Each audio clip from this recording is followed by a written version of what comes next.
আসসালামু আলাইকুম রহমতুল্লাহি ওয়াবারাকাত। আজকে আমি আপনাদেরকে দেখাচ্ছি যে এই খাঁচাটা নির্মাণ করতে আমার কত টাকা গিয়েছে। এটি হচ্ছে যে আমার মুরগির খামারের উপরে এটা। এই খাঁচাটা তৈরি করতে প্রায় 300-400 টাকার মতো গেছে।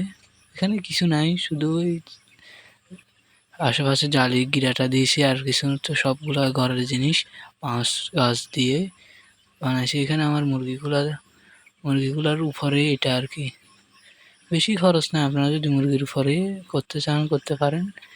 এই আপনারা যদি চান 500 টাকার মধ্যে হয়ে যাবে। আমি তো 300 টাকার মধ্যে করে ফেলছি। আমার মুরগির উপরে নিচে বাঁশ দিয়ে প্লাস্টিক দিছি। এখানে দেওয়া যাবে প্রায় 50 পিসের মতো দেওয়া যাবে। ইনশাল্লাহ আমি দেওয়ার সময় আপনাদেরকে বলবো, আর আপনারা আমাকে সাপোর্ট করবেন, তাহলে আমি আরও ভিডিও দিব। আসসালামু আলাইকুম।